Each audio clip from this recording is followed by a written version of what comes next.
Hey people, it's Doki. Now this is another Black Inventors video. The source is Face-to-Face Africa.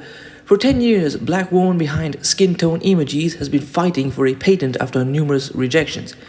Katrina Parrot is the founder of iDiversicons, an iPhone app that allowed users to copy and paste emojis with 5 distinct skin tones into their messages. She founded the app in 2013 after her oldest daughter lamented about the lack of diversity of emojis on her phone, stressing the fact that none had a skin tone that matches her own. What I learned in business is that if you come up with an idea that nobody else has and you're the first on the scene, it gives you a real good opportunity to be successful, Parrot told Washington Post. This led to her starting iDiversicons in Apple's App Store in less than 1 year. She created her business at the time owners of iPhone apps were becoming millionaires. She spent some $200,000 of her savings on hiring a software engineer, an illustrator, a copyright specialist, and a videographer. According to BuzzFeed News, for 99 cents a pop, users had access to over 300 emojis, which they could copy and paste in their messages to their friends. A year after she launched iDiversicon, she got invited to make a presentation to the Unicode Consortium, a Silicon Valley organization responsible for ensuring the standardization of emojis for use across devices and operating systems. After her presentation, she got the opportunity to meet with Apple executives at the company's Cupertino, California headquarters.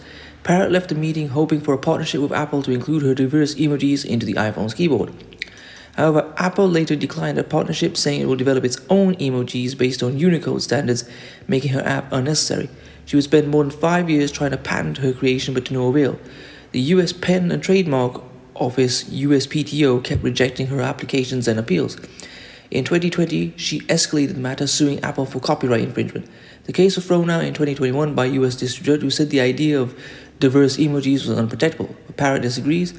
It appears to me that the judge had already made up his mind even before we had an opportunity to share anything, Parrot said. Meanwhile, available data shows there is a disproportionate number of new patents going to large corporations in the U.S. compared to business operated by people of color or women. In 2020, more than 50% of new U.S. patents went to the top 1% of wealthiest patentees, according to one study cited by BuzzFeed.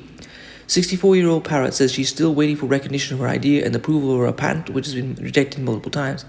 It's really frustrating when you put your heart and soul and resource into an idea that has impacted so many lives, Parrot told BuzzFeed News, and then be rejected when you go to the place to formally get recognized for it.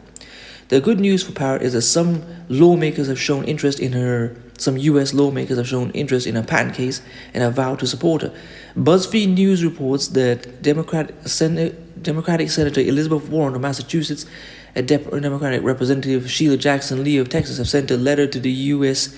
PTO inquiring about Parrot's application. We are writing to express our concerns regarding the disproportionate challenges that small businesses, women, people of color, and other underrepresented minorities face in the patent approval process. BuzzFeed News quoted a copy of the letter the lawmaker sent to the U.S. PTO. Well, let's just hope that patent is successful. And I want to take this as an opportunity to talk about how there's another case for reparations. A lot of inventions that were made by black people were then taken by white business owners back in the day when they couldn't technically claim them because they were not considered people or citizens. And that's another form of reparations. Money that has been taken away from black people from their inventions. I mean, take Jack Daniel's whiskey, which was invented by a black man. And he never got a penny of it, at least as far as I'm aware. But anyway, we're getting a bit off the topic. Please comment, rate, share, and subscribe. Peace.